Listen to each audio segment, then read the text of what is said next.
É provável que em algum momento da sua vida, na sua experiência, no seu cotidiano, você tenha a oportunidade de ter convivido ou ainda tem essa convivência com uma pessoa que é surda ou uma pessoa que é cega e muitas vezes tem dificuldade nesse relacionamento, né? A gente fica vendo como é que é a comunicação com essas pessoas.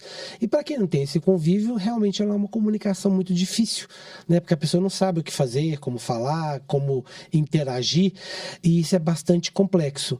Mas você já imaginou como é isso, então, no processo de aprendizagem? Como que as escolas têm que fazer para incluir essas pessoas? Isso e muito mais é o que a gente vai conversar agora com a Veridiana. Ela é especialista nessa área com anos de experiência, principalmente em relação à questão, né, dos estudantes e das pessoas que são surdas.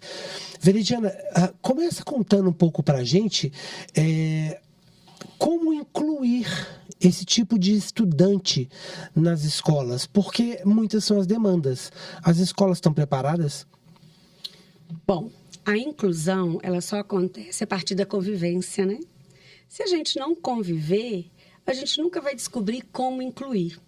Então, é muito importante que esses estudantes que tenham alguma deficiência ou que possuem alguma especificidades que são diferentes de necessidade de outros que estão dentro da escola, estejam presentes dentro da escola. Eu costumo dizer que a gente só se prepara quando a demanda chega. Né? Com a minha experiência de professora universitária, na graduação da pedagogia, eu falava para as minhas alunas que nós trabalhamos ali o que é básico para a informação de todas elas, para a formação e dar a informação que elas precisam. Mas elas só vão se especializar a partir do momento que aquela criança, que aquele estudante está diante dela, porque são sujeitos únicos, né? Então, incluir uma pessoa surda na escola regular requer o envolvimento de todos que ali estão, de toda a comunidade escolar, que vai desde quem abre lá o portão e recebe as crianças, de quem prepara o alimento, de quem está na secretaria para atender as famílias, de quem está na biblioteca, até a direção. Então, todos precisam estar envolvidos. Aí eu tenho, então, um aluno, um estudante que é surdo e que a língua dele é diferente da que eu uso. Ele não usa uma língua oral. Ele usa uma língua que é própria dessa comunidade, desse surdo, que é usuário da língua brasileira de sinais, que é a Libras. Então, para incluir um estudante surdo, de fato, dentro desse contexto, é preciso que a escola toda entenda que a inclusão é a partir da convivência. Esse discurso que, não estou preparado, eu não formei para isso, não cabe mais. Porque é direito, né? E esse direito ele está previsto desde lá da primeira Carta dos Direitos Humanos, em 1948. De lá para cá nós tivemos inúmeras orientações, legislações que vêm reafirmar esse direito dessas pessoas. Então, a inclusão ela só vai acontecer a partir do momento que todos ali dentro daquela comunidade escolar entendam o seu papel, que é de entender que essa pessoa precisa estar naquele lugar, é direito dela e que eu, o profissional que estou lá, preciso ir em busca das necessidades que vão favorecer a inclusão do meu estudante. Se ele é usuário da língua de sinais, eu tenho que aprender Libras. Se ele é uma pessoa que tem uma deficiência auditiva e que não é a língua de sinais que ele utiliza, mas que ele precisa de uma pessoa que tenha o cuidado de falar olhando para ele, certificar que ele de fato entendeu o que eu falei, porque se eu falar olhando para lá, ele não vai conseguir prestar atenção. Eu preciso buscar as estratégias e as ferramentas para ofertar, para que ele seja de fato incluído. E você percebe, Veridiana, que os professores, como você disse, é um direito, né, das famílias, de quem tem a deficiência. Os professores, eles estão preparados? E uma segunda pergunta, mas muito ligada a essa, eles querem se preparar se eles não estão preparados? Ou seja, a escola tem como receber realmente, de fato, esses estudantes? Olha, preparado, eu acho que nós nunca estamos, né? Porque, volto a dizer, são sujeitos singulares. Eu posso ser surda, você também pode ser surdo, só que nós temos necessidades diferentes, né? Então, essa preparação, eu entendo que ela vem após o recebimento desse estudante. Eu preciso ter o conhecimento que existe ferramentas, que existem estratégias, que existem possibilidades. Mas eu preciso estar disposta a buscar se eu não sei. Então, se eu não estou preparada, eu preciso ir buscar. Eu preciso investir na minha formação. Eu preciso me inserir em diversos contextos que vão trazer instrumentos para que eu possa atender esse estudante da melhor forma enquanto a professora que sou dele, né? Eu estou ali no lugar de ensinante. Mário Sérgio Cortella, ele tem uma fala que eu acho muito bacana e eu uso muito nas minhas formações, que eu também trabalho com formação de professor, formação de profissional de apoio, que atende as crianças com deficiência nas escolas. Ele fala que o bom ensinante é aquele que é bom aprendente. Se estivermos no lugar que já sei tudo, não tenho mais nada para saber, eu não vou conseguir avançar. Então, os colegas professores, eles precisam compreender que se eu não sei, eu preciso aprender, porque o meu estudante está ali e eu preciso fazer o melhor para ele, né? Então, a preparação, eu considero que ela vem posteriormente ao receber esse aluno, porque aí ele precisa ir em busca. E hoje, está tão mais fácil do que quando eu iniciei lá atrás, né? Eu falo que Deus vem me preparando. Aos 15 anos, quando eu entrei lá para o magistério, eu fui convidada para trabalhar como professora de educação infantil numa escolinha que abriu na rua da casa da minha mãe. Nessa escola, nessa turma que eu assumi, eu tinha uma criança com síndrome de Down. Hoje, seria um aluno com transtorno opositor desafiante, ou um aluno com TDAH, transtorno de déficit de atenção e hiperatividade, mais os outros 7 que eu tinha. Então, eu tinha 10 alunos com características singulares, né? E desde aquela época, me desperta o interesse e eu começo a buscar, porque eu tinha que dar conta daquilo ali, né?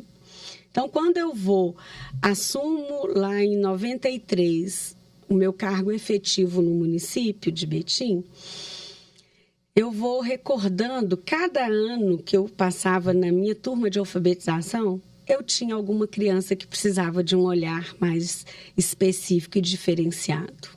Em 98, eu fui convidada a assumir uma turma também de alfabetização, e era uma turma de surdos, que tinha apenas pessoas surdas nessa turma. E eu precisei fazer uma imersão nesses conhecimentos, porque senão eu não ia dar conta, né? Senão eu não daria conta de prestar um bom serviço para aquelas crianças e para aqueles jovens que estavam ali na minha responsabilidade. Mas antes disso, ainda tem uma historinha onde que eu me encaixo aí nessa imersão, né? Num momento lá da minha vida, em 98, eu passando pela rua, eu vi uma faixa que falava curso de DA, curso de DV. E eu resolvi entrar nessa instituição, né? Nessa instituição, ela era responsável por alguns atendimentos, dando assessoria ao município, às escolas municipais do município. Eu entrei e perguntei, eu gostaria de fazer o curso. A moça me perguntou, de DA ou DV? Eu falei, o que é DA? Não sabia. E deficiência auditiva. E o DV, deficiência visual. Eu falei, então eu quero fazer o de deficiência auditiva. E esse curso era justamente para escolher uma professora que tivesse um perfil para assumir uma turma de educação de jovens e adultos, 23 surdos, que iriam abrir numa escola do município. E dessa turma de profissionais que fizeram o curso, eu e uma outra colega fomos as escolhidas. E eu me deparo, quando no início, aí fiz o curso de Libras, fiz a preparação, fiquei estudando janeiro todo de 98 para assumir essa turma. E aí, quando eu chego no meu primeiro dia de aula, eu descubro que aquele meu investimento que eu fiz durante os 30 dias lá de janeiro não eram suficiente para eu ser a professora daqueles estudantes. Eu não sabia dizer para eles que naquele dia não ia ter aula porque a água acabou e eles precisavam voltar no outro dia. Sumiu! Eu precisava conversar em Libras e eu não dava conta de conversar. E ali eu percebi o tanto que era importante e o tanto que eu precisava de de doar, de ter disponibilidade para aprender, para poder ensinar, né? E ali começa a minha história com as pessoas surdas. Porque a educação, na verdade, o processo de educar não é só o processo da sala de aula, né? Tem toda uma série de questões ali de instrumental, ferramentas, infraestrutura e até conhecimento, como você citou esse exemplo aí, que comprometem ou interferem diretamente no resultado do que você vai apresentar, né? Quer dizer, o seu trabalho ali, o resultado daquilo que você teria com essa turma, dependia de uma série de questões que você, claro, por uma questão de competência sua, habilidade sua e comprometimento, né, mostrava para você que você precisava se preparar melhor. Sim. Né? A gente percebe hoje, até porque a legislação está cada vez mais sinalizando, né, os alunos. Hoje você não cria mais um instituto específico para os cegos, para os surdos. Quer dizer, eles vão para a sala de aula como todo mundo, vão para a escola normal como todo mundo. Quer dizer, você não separa, não segrega, né? Não cria-se aí uma questão que pode dar muito mais uma questão de ser pejorativo ou de preconceito mesmo, talvez, né? Mas vai para a sala de aula normal. E aí entra o que você falou um pouco, a questão do suporte, do professor de suporte, do professor assistente, né? Que vai estar preparado ou precisa estar preparado para lidar com síndrome de Down, com o surdo, com aquele que tem dislexia, enfim, por aí vai, né? Aí a gente entra naquela questão que você falou antes, quando você contou um pouco desse processo seu do aprendizado. Os professores hoje, eles estão mais atentos em relação a isso, porque eu imagino que o currículo nas faculdades de formação de quem vai para a sala de aula ainda não mudou muito em relação a isso, né? Ao processo de incluir. No curso de pedagogia, né, das instituições que eu trabalhei, essas discussões são fomentadas. Nós temos disciplinas ou componentes curriculares, né, que algumas universidades hoje têm chamado, que discute, que leva essa discussão da inclusão educacional dentro do espaço. E, inclusive, hoje nós temos, até eu falo que eu fico muito feliz do ensino superior ter pessoas com autismo, pessoas com deficiência física, pessoas com surdez e assim por diante. Hoje eles chegaram à universidade. Isso é um exemplo de diversidade, né? De diversidade e inclusão, né? Porque antes não passavam lá dos anos iniciais.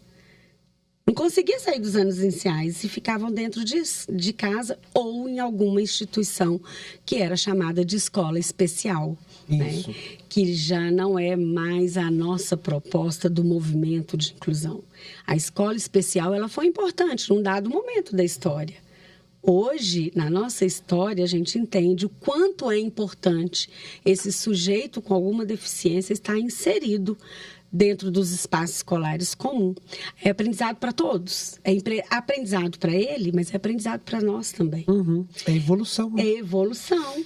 Eu penso que nos anos seguintes, eu tenho uma filha de 7 anos e tenho 2 netas, então elas terão um olhar muito mais sensível para essas questões do que nós. Eu, por exemplo, eu não me lembro de ter tido uma pessoa com deficiência na minha turma, nas turmas que eu estudei. Você se lembra? Não. Né? Então, hoje as crianças estão aí com um colega autista, com um colega surdo, com um colega deficiente físico, com um colega deficiente intelectual, com um colega cego. E olha que riqueza de aprendizado. Né? É um aprendizado muito grande, onde que ela vai aprender a lidar com aquela diferença, com a diversidade que tem. Hoje já não é mais aqueles menininhos sentados um atrás do outro, porque se eu uso esse tipo de estratégia dentro da sala de aula, eu não estou favorecendo aquela criança que precisa de estar com o outro para fazer um diálogo, para interagir, para poder aprender. Então, o aprendizado, ele é mútuo, ele é para todos, né? É para todos.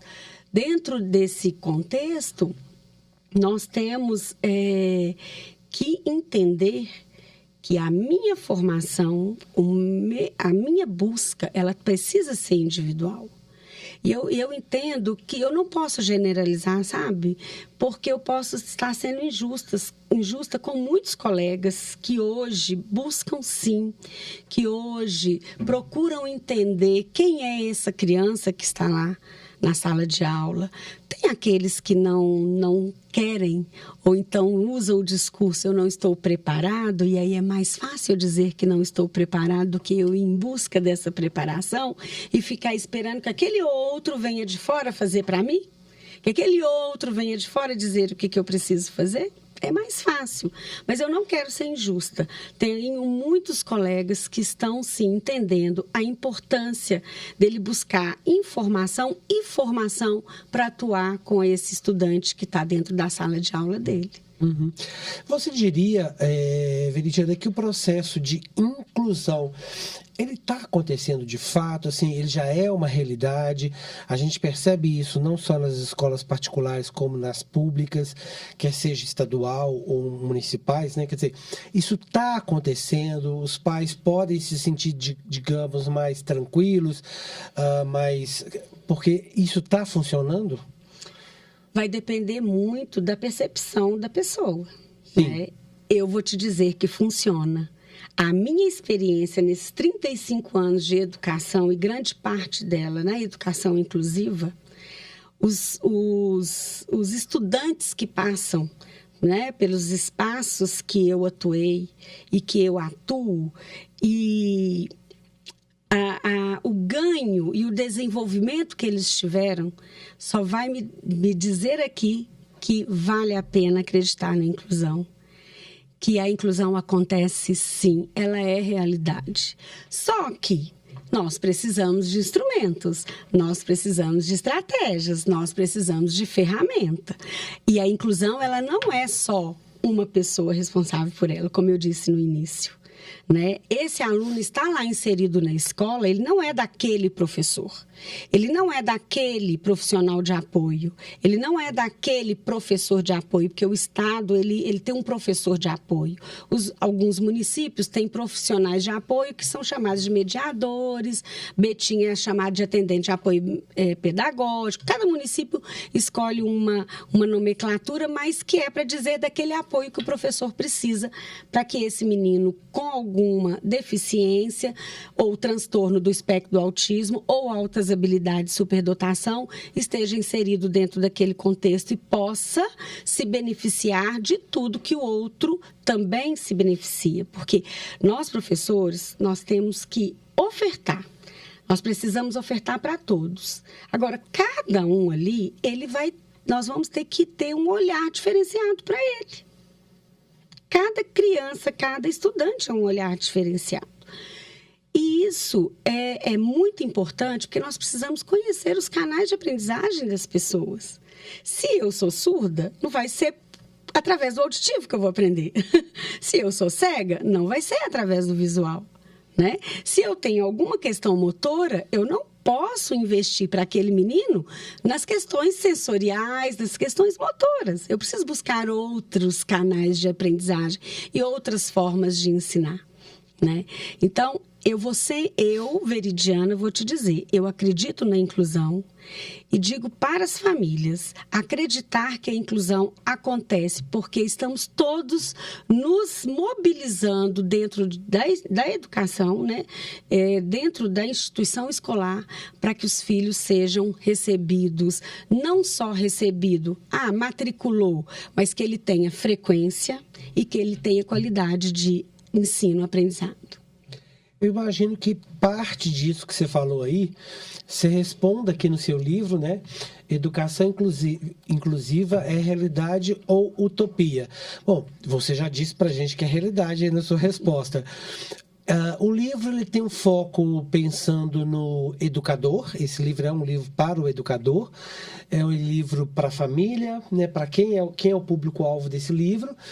E Quais são as discussões que você faz aqui, além do que você já acabou de falar para a gente? Bom, esse livro é fruto da minha dissertação de mestrado. Eu fiz mestrado em gestão, educação e desenvolvimento local.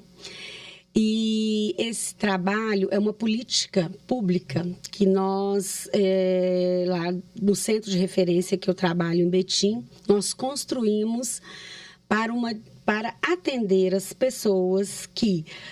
O que acontece? Nós temos a educação inclusiva. A educação inclusiva ela é de um amplo, né? Ela é ampla. Sim.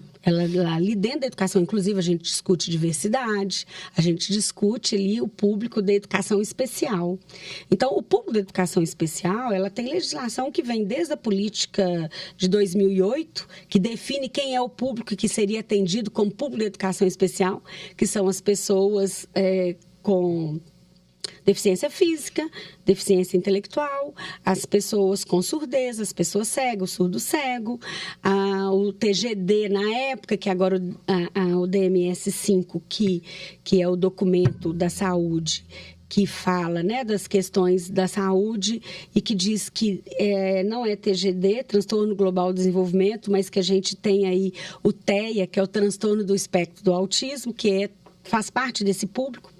Ele, para fins de direito, ele é considerado uma pessoa com deficiência, né? Porque ele tem os mesmos direitos que todos os outros, e altas habilidades e superdotação, que também, para fins de direitos, é considerado público dessa organização da educação especial. Então, esse público, ele tem legislação, ele tem decreto, ele tem resolução. Então, ele traz um amparo, que a nossa legislação, a nível de Brasil, ela é robusta nesse caso. O que a gente precisa é que o poder público, né, ele de fato faça com que essa lei seja cumprida, que a gente consiga ter lá os instrumentos necessários para que ela ocorra. Mas tem um público que faz parte da inclusão, que ficava ali. A gente brinca botando fogo no parquinho, mas que os professores não sabem como lidar. Que são os meninos que têm transtorno opositor desafiante, os meninos dislexos, os que têm descalculia, o TDAH, transtorno de déficit de atenção e hiperatividade. Então, como lidar dentro da escola com esse público? Então, nesse livro, eu faço esse recorte para esse público.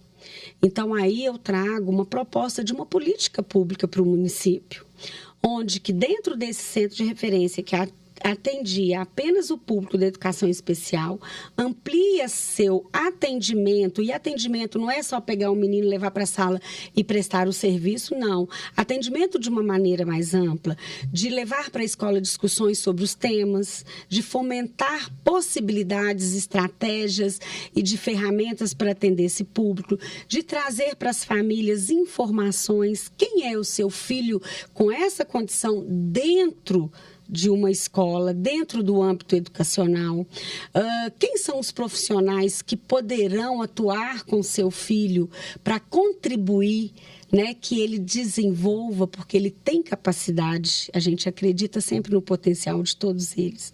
Então, esse livro, ele vem trazer proposta. Ele é para profissional, ele é para o município, mas ele é também para a família, porque ele traz informações dentro desses contextos. Ele vem com conteúdos que podem ser interessantes para quem está em sala de aula, para a gestão, né, mas também para a comunidade escolar, principalmente os pais, né, para entender um pouco dos processos, inclusive dos direitos, né, que eles têm em relação à questão de inclusão do filho ou dos filhos, né, daquelas crianças em relação à possibilidade de serem educados. Sim. Queria aproveitar para emendar essa questão do livro com a questão da gestão, né, que você tem muita experiência nessa área também. O que diferencia ou o que muda quando você está fazendo a gestão escolar? Porque tem um pouco do que você falou do querer, da vontade do governo, mas do governo que está na gestão também, né? Sim. Porque é um governo também de querer fazer ou de fazer de trazer o colegiado, de trazer a comunidade escolar para esse processo acontecer, o processo da inclusão. Porque, como você bem disse há pouco, a inclusão não acontece só comigo. Ela não acontece só porque o educador quer ou não quer, né? Tem todo um público ali para poder ajudar nisso. Então, o que muda na gestão, né? Da gestão comum da escola para a gestão escolar inclusiva? O gestor, ele tem que ter o olhar sobre a inclusão. Que se ele não for um sujeito que acredita na inclusão, ele não dá conta de gerir esses processos. Ele não dá conta. Porque se ele não vê possibilidades... Porque, sim, é uma luz no fim do túnel, né? Às vezes, você depara com um estudante que ele traz tantos comprometimentos que você olha para ele e fala, meu Deus... Algumas pessoas vão pensar assim, o que ele está fazendo aqui? A gente escuta isso, de colegas. Aqui não era um lugar para ele. Para outros, pensar, nossa, que desafio, mas eu vou conseguir. Vou conhecê-lo, vou estabelecer uma comunicação com ele. Eu vou entender o que ele precisa para que eu possa contribuir. Eu vou acreditar que ele tem o potencial. O potencial dele é comunicar apenas piscando os olhos. O potencial dele é um dedinho que, se colocar lá no mouse, ele consegue o cursor ir para onde ele quiser, numa das ferramentas que pode ser o computador, o tablet, e ali eu vou conseguir estabelecer essa comunicação? Ou eu vou simplesmente falar assim, aqui não é para ele, essa escola não está preparada. Você pode até trazer, mãe. Você pode trazer, mas a escola não está preparada. Eu não tenho um profissional de apoio para acompanhar ele. Nós vamos ter que esperar. Enquanto esse profissional não chegar, eu vou ser bem sincera. Eu acho melhor você trazer só quando ele chegar. Mas isso fica a seu critério. Então, a gestão, ela precisa ter o olhar para a inclusão. Eu preciso dizer para a minha família, eu preciso dizer para os meus profissionais, gente, chegou uma criança aí. É desafiador? É desafiador, mas vamos todo mundo buscar? Cadê os nossos momentos de estudo? Todo profissional da educação é garantido em lei 1/3 da sua carga horária para momentos de estudo. Tempo pedagógico, está lá na LDB. 1/3 da sua carga horária. Então, esses momentos é para investir nesses processos onde que vão trazer conhecimento e ferramentas para a gente atuar. Então, eu, enquanto gestora, eu preciso viabilizar esses momentos com o meu grupo, eu preciso trazer a família e dizer, olha, é um desafio, mas nós vamos conseguir juntos. Eu preciso da sua parceria, eu preciso que você nos traga as informações médicas, os laudos. Uma vez nós tivemos uma conversa com uma psicóloga que fez uma palestra para a gente, que ela dizia, por trás de um sujeito que tem laudo, existe um sujeito. Então, é uma pessoa. Eu preciso ali entender quem é essa pessoa que está próximo.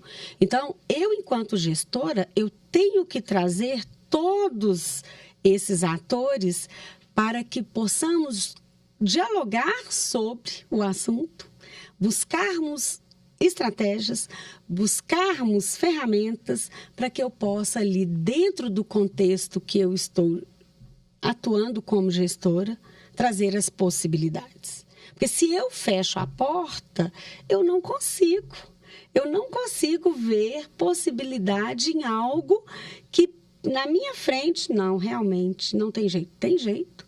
Existe uma forma. Eu, Veridiana, posso não conseguir, mas você pode. Com o seu outro olhar, com a sua outra experiência. Eu tenho uma bagagem de experiência, mas que ela é limitada. Você pode vir com outra bagagem que vai agregar a minha experiência e a gente conseguir. Então, o trabalho, numa perspectiva inclusiva, ele não é individual. Ele precisa de todos.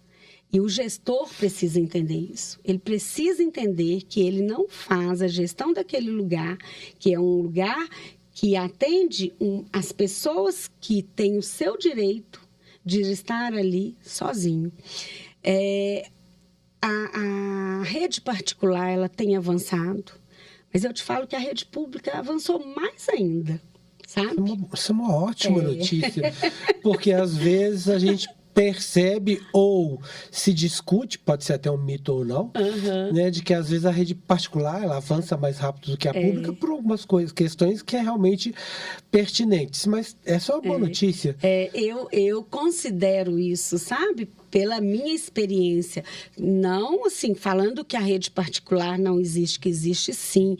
Existem trabalhos fantásticos, e existem algumas redes que eu tenho contato, que fazem um trabalho muito bacana, mas que às vezes ainda fica um pouquinho limitado, né? De entender, essa é uma escola que é uma escola muito conteudista, que prepara o seu filho. Antigamente era para a faculdade, né? Era para o UFMG, né? Agora é para o Enem, né? E aí, às vezes ele não vai dar conta de acompanhar. E a rede pública, ela também tem esse papel de preparar esse sujeito, né? Para essas outras oportunidades que virão posteriormente na sua vida acadêmica. Mas ele está ali. Ninguém vai negar, apesar que a negação da matrícula independe se é numa rede pública ou numa rede privada. Ela não pode acontecer. Porque ele tem o direito, né? Ele tem e a escola tem a obrigação. Às vezes a gente vê muitos casos aí de escolas, inclusive, e principalmente da rede privada, né? Que não aceitam, ou que vem com essa conversa que você disse agora há pouco, né? Não estamos preparados, não temos o suporte, quer dizer, e muitos pais aceitam porque desconhecem a legislação, né? Não sabem o quanto isso acontece. A BNCC, Veridiana, ela traz alguma informação, alguma orientação no sentido sobre a questão da inclusão? Em todos os seus capítulos, implícitos e explícitos. Por quê? Quando ela fala dos campos de experiência para todos, né? Do direito dele brincar, todos têm o direito de brincar, do direito de ser cuidado, todos têm o direito de ser cuidado. Então, a BNCC, eu falo que foi um ganho para todos nós, principalmente os profissionais da educação infantil, né, que veio ali trazer toda uma organização mais explícita do que eu, professora, preciso fazer para que o meu aluno sobressaia. Independente se ele é ou não uma pessoa da educação inclusiva, uma pessoa que precisa, que ele é para todos, né? Então, quando eu tenho lá os campos de experiências, o norte de como eu vou trabalhar, ali ele está dizendo que é para todos. Ele não precisa dizer. Uma coisa que às vezes a gente confunde. Eu não preciso de dizer que é para fulano ou para ciclano, porque se todos têm o direito, o que eu preciso é encontrar adaptações para atender a necessidade daquele sujeito que precisa de algumas adaptações que vai fazer com que ele tenha acesso a esse saber. O currículo, é um currículo adaptado. Adaptado como? Como que é essa adaptação? É lógico que às vezes nós estamos aqui falando de um estudante que tem um comprometimento muito grande, que às vezes naquele momento, aquele currículo daquela turma que está sendo ofertado, para ele naquele momento ainda não é possível. Mas aquele assunto discutido naquela turma, é possível eu viabilizar uma forma desse estudante ter acesso àquele assunto? Como? Há um texto, ele não sabe ler, mas é possível uma história? É possível um vídeo? É possível eu apresentar para ele ali um experimento onde que ele vai vivenciar? Eu gosto muito de dar o exemplo dos estados da água, né? Líquido, gasoso e sólido. Para determinados estudantes, eu vou trazer um texto que vai ser, vou mostrar para ele tudo, ele vai entender perfeitamente. Mas aquele outro não vai conseguir contexto. Como que eu posso apresentar para ele os estados da água? Eu posso apresentar através de gravuras, posso apresentar através de um vídeo, mas eu também posso através de um experimento, que ele vai compreender. Ele pode, ele não vai conseguir fazer a prova escrita, mas ele pode conseguir fazer a prova oral. Ele pode conseguir fazer a prova apontando, porque ele não fala, mas ele pode conseguir fazer a prova apontando. Ele pode conseguir fazer a prova em Libras, respondendo em Libras. Eu vou comunicar em Libras, ele vai responder em Libras, mas ele ainda não escreve, ele ainda não está alfabetizado na língua portuguesa. Então, isso vai depender da adaptação que eu vou ofertar para esses estudantes. E eu, professor, eu preciso entender que o meu estudante, ele precisa de, algumas vezes, ter o conteúdo adaptado à necessidade dele. A inclusão depende, está atrelada a isso, né? Está atrelado.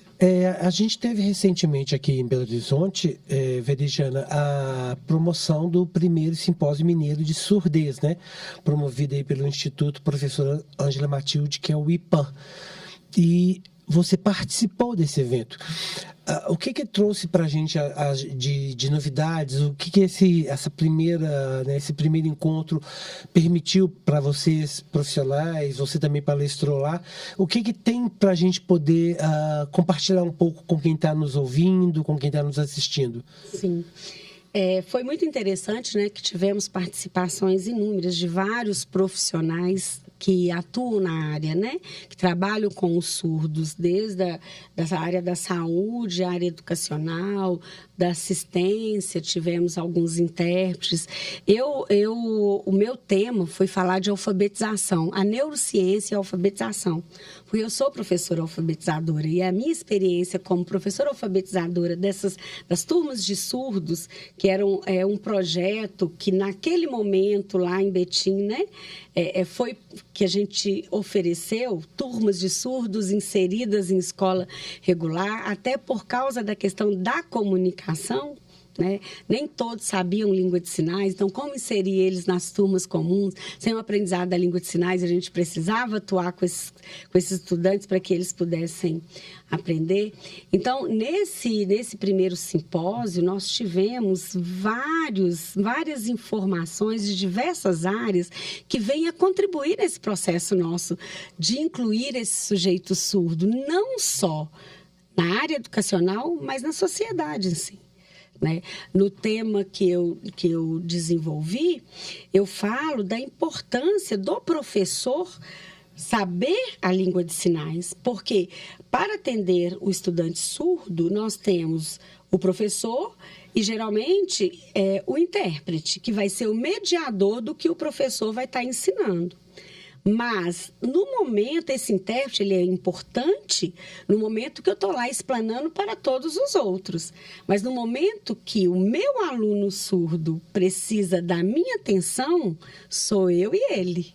Então, a comunicação ela não pode vir através do intérprete. A comunicação tem que ser eu e ele. Então, é minha responsabilidade esse aluno surdo. Não é responsabilidade do intérprete, não é responsabilidade do professor de apoio que o acompanha, não é responsabilidade do profissional de apoio que acompanha. A responsabilidade de todos os estudantes é minha. Então, foi discutido muitas coisas com relação a isso. No dia da minha fala, eu tive até uma inferência de pessoas que estavam ouvindo de falar disso. Que bom ouvir você dizer isso, porque muitas escolas pensam que o aluno com surdez, surdo, ele é apenas do intérprete. Então, quando chega alguém para perguntar sobre o aluno, a professora já fala assim, aqui, intérprete, vai lá falar da informação sobre o João, vai lá dar informação sobre a Mariana. E, às vezes, essa professora não sabe nada desse aluno.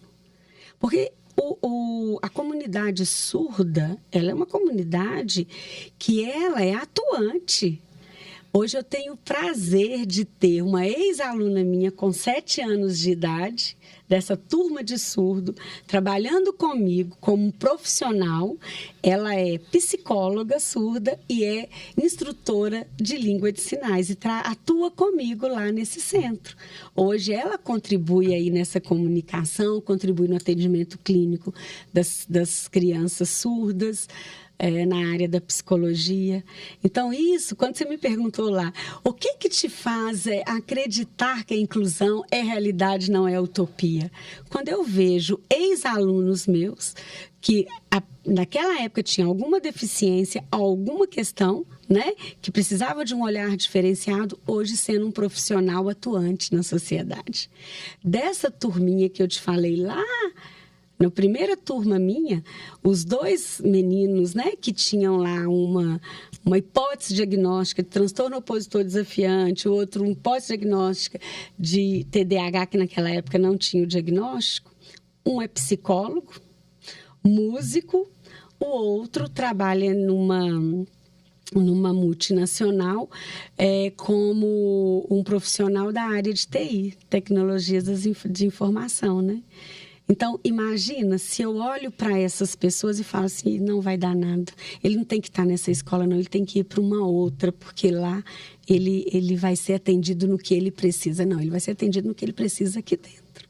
Esse é o meu papel. Os exemplos, na verdade, são incríveis e mostra para a gente que o comprometimento, né, é muito importante, é uma atitude que ajuda a fazer com que a mudança da realidade seja possível. Incluir não é um processo que está ligado a uma pessoa só, quer seja o auxiliar, né, o apoio, né? Todos precisam estar comprometidos, principalmente o professor, o educador, aquele que assume a turma, a sala de aula, mas tem também ali a contribuição importante de quem está na gestão escolar, na gestão do grupo, porque é preciso o envolvimento de todos. Nós vamos deixar na legenda do vídeo como que você pode adquirir esse livro, você educador, você da comunidade escolar, os pais, e para que todos nós possamos entender o seguinte: a inclusão, para ser realidade ou utopia, ela não é um compromisso ou uma obrigação só da escola. O governo já garantiu isso na legislação. Muitas vezes a gente já aprendeu que nós temos uma legislação brasileira interessante em relação a essas questões da inclusão, de uma forma geral. E você não precisa ter na sua família, ou próximo de você, alguém que precise de ser uma pessoa incluída em algum processo, mas você também pode ajudar a lutar por esses processos de inclusão, porque não é só o surdo, não é só o cego, não é só, né, quem tem autismo, e essas pessoas não têm que ficar dentro de casa, né, porque elas têm algum tipo de deficiência. Elas podem ser ajudadas para poder caminhar, e quem sabe, como bem citou agora há pouco a Veridiana, a questão de se tornar aí um psicólogo, se tornar aí um profissional de TI, né? Profissionais que também lá na frente vão ser importantes em replicar o processo da inclusão, né? Quantas vezes você mesmo, teoricamente, entre aspas, sendo uma pessoa normal, não se sentiu incluído na sociedade em que você vive? Isso também é um processo de inclusão, mesmo você não ter nenhum tipo de problema, aparentemente. É ruim estar à margem, né? É ruim estar do lado de fora, ou se sentindo não pertencente, né? O que nós podemos fazer para mudar essa realidade?